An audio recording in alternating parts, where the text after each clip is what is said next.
next panel is powered once again by our friends at Clue Field, and the subject, something that I think we're a lot focused on for 2021, which is reopening safely by embracing the power of innovation. So once again, pleased to be joined by Stephane Mottaz, sports innovation consultant at Mottaz Consulting. Stephane? Hi, how are you? I'm good. Good to have you back. It's a long day. Oh, we're just getting started. I'm sure. You got the same appearance. I like it. I was going to comment on that earlier. So we get very, very nice facial hair to bring to the audience today. At least yours looks better maintained than mine, I will say. Okay. It's all good. So thank you for having us. We will have a unique session on the reopening the sports safely by embracing the power of innovation.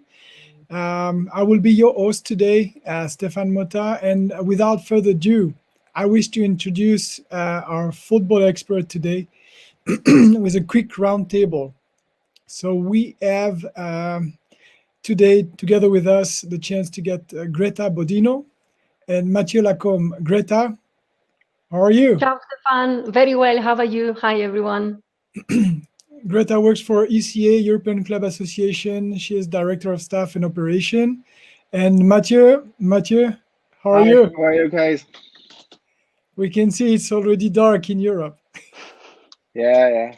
I'm trying to hide this. So Mathieu works for PSG, Paris Saint-Germain Football Club. He's Head of Research and Innovation. As I said, without further ado, I would like to start with a quick overview, ideally from Greta. How football and ECA has reacted to this crazy situation in 2020. Can you tell us a little bit more about this? Yeah, I mean, I guess we are under pressure from a time perspective. Otherwise, I could probably talk for hours, if not days. Maybe a short summary is that we were, when the pandemic started, we went into crisis management mode with immediate effect. The ECA represents 246 football clubs across 55 national associations. But we definitely felt the need immediately to work on, I would probably say it in sequence, on a return to plan, best practice scenarios, as well as right after the return to play with fans. I think the sequence is important because right at the beginning, and here I go back to March, April, times, obviously, when everything was shut down, priority number one was to bring football back. But I think as soon as we started to work on how we could bring football back, it appeared to us immediately that we had to also work on ideas, scenarios, knowledge sharing, learnings from others when it came to return of funds. That will be it, Stephane. Is there anything else as an introduction you want to know? No, it's all good, and I would also like to stay with you for a while, just to ask you, what about the various initiative or solution that you had the chance to see, assess for ECA actually, probably from all around the world? Yeah, so look, one of the things that really worked well here, and this year, I would say, in this difficult year, was the collaboration and the knowledge sharing with other sports, something that I didn't have a chance to experience before, but I could give you a few concrete examples. The first one, which I think both you and Mathieu have heard about, it is the NBA example. We really had a chance to collaborate with the NBA, a different sport, different context, but there is so much we could learn from them. Here I'm also more back on the return to play rather than the return of fans, but the collaboration there was great and really of absolute inspiration. The work we did on the fan side, I could give you two examples here, and is Cricket Australia. I don't know if you guys had a chance to see what they were able to pull out just a little bit more than a month ago in terms of final stage with crowd in stadium. That was pretty amazing to watch and see.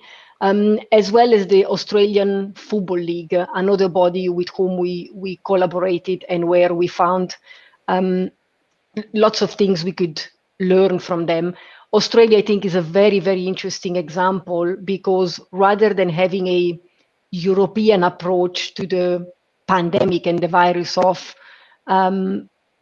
risk zero does not exist, they went down the path as a country, as a government, as institutions, and therefore a sport to say, no, we want to eradicate the virus. And then once we are down at zero, here is what we're going to do to bring fans back. So it's a different approach overall, the overall umbrella, but there was and there is still a lot for us to learn from these different sports. Excellent. Thank you very much for this overview.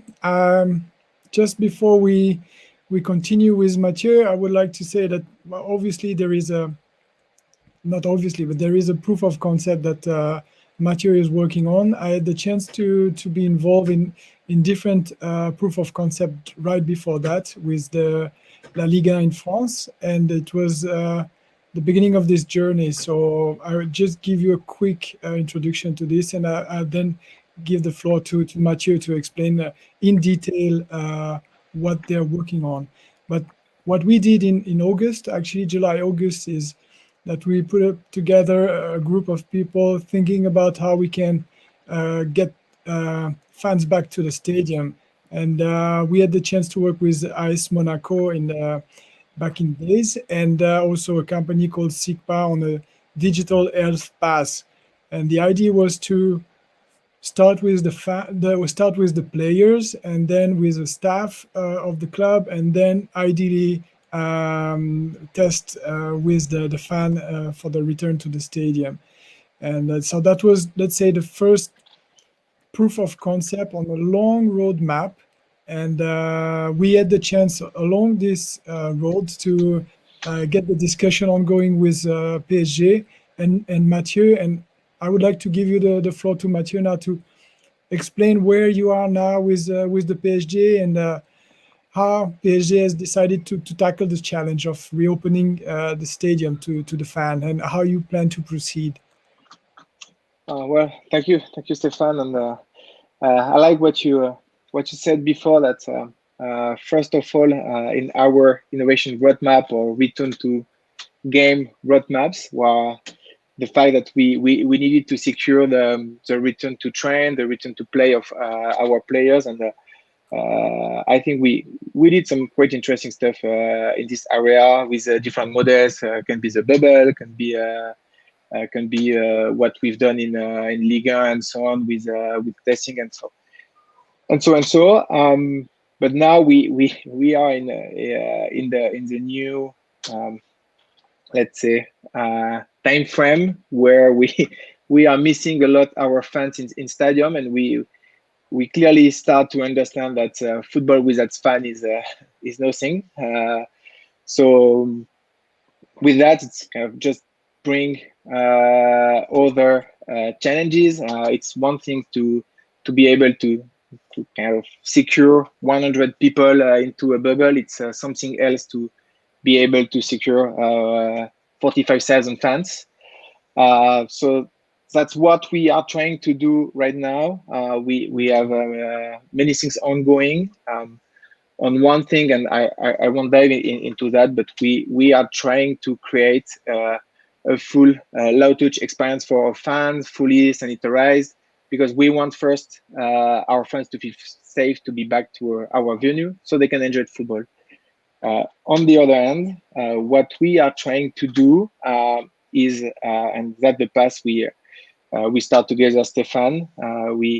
We are starting to test a way to get all the fans tested in stadium, and so to provide a kind of a health passport and a COVID-free passport at scale, if I can say. And it's been a long journey. We bring a lot of people around the table because we we needed to understand what is clearly our fan journey, and we wanted two things. One, we wanted a solution that is not a burden for a fan. If we want them to enjoy the games, our solution need to be, let's say, seamless in their fan journey. And two, we wanted something that is secured, and the passport that is secured as well. We planned a first test months before. The idea was quite simple. You buy a ticket on a PSG website. We send you to one of our lab. You get tested, then you get your secret passport, and then you can be back to the stadium. The problem is that, but at the time the lab were full, and so we end up having 4 hours queue in the lab, get the results in days, not hours, and so it was clearly a main burden for fans to go there.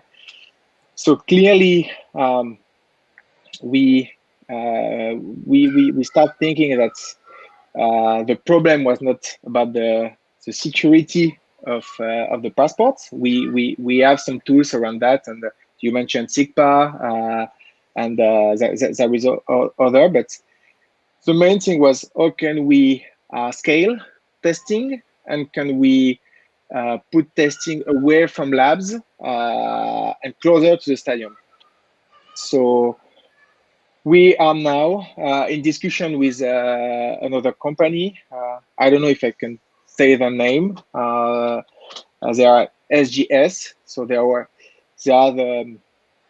one of the leader in terms of securization and on-site testing.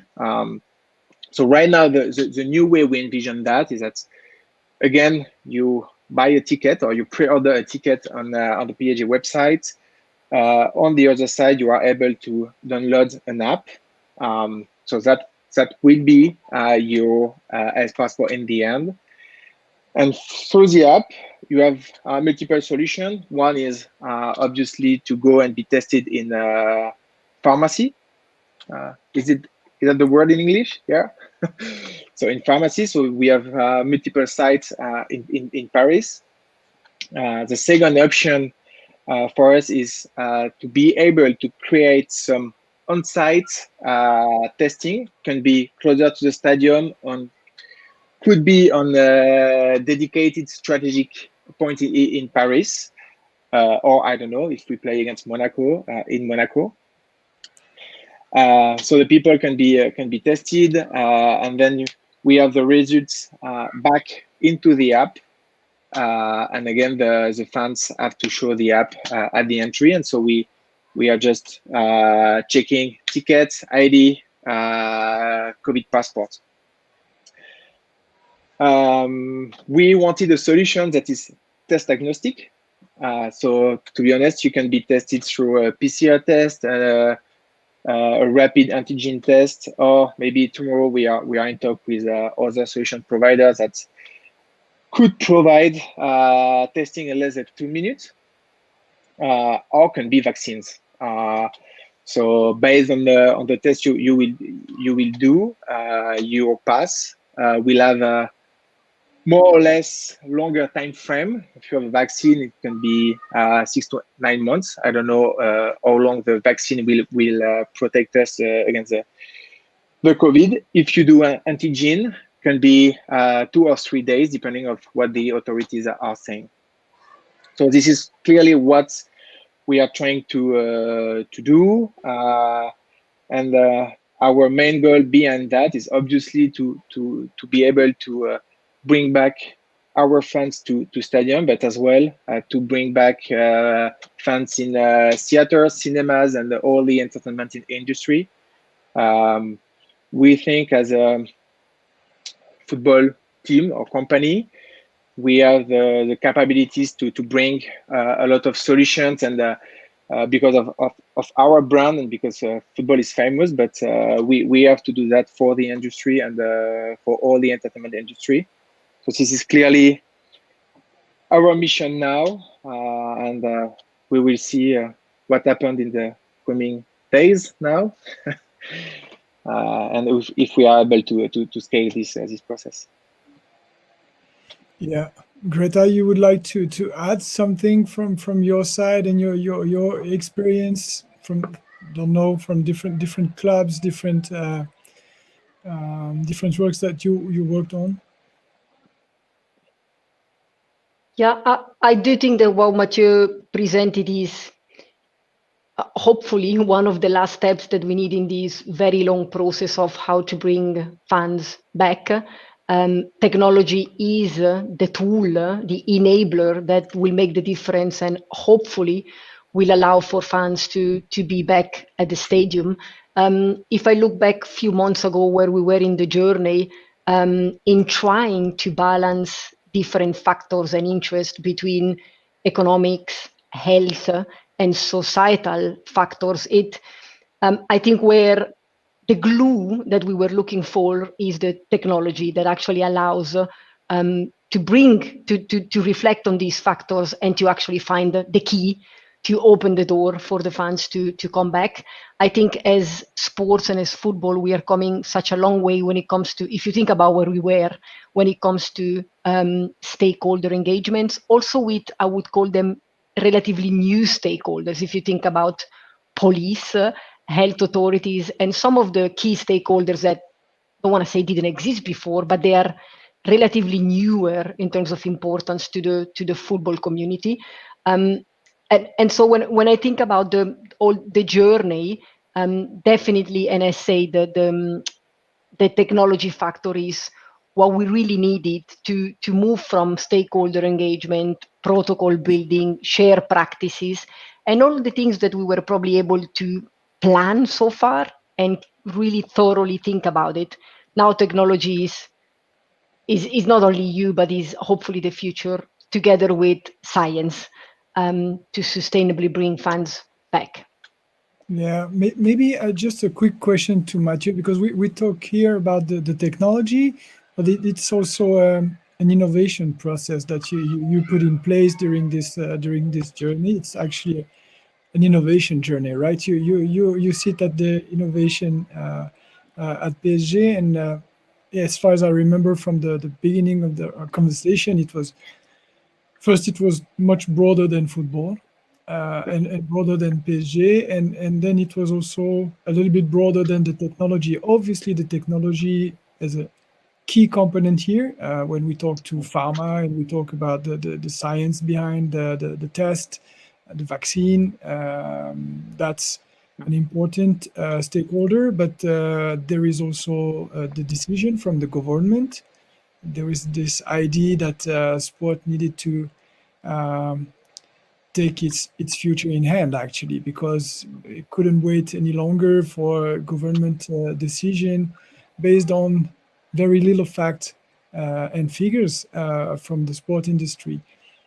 How can you quickly give us just 1 minute to give us the pros and cons of having this integrated in an innovation process?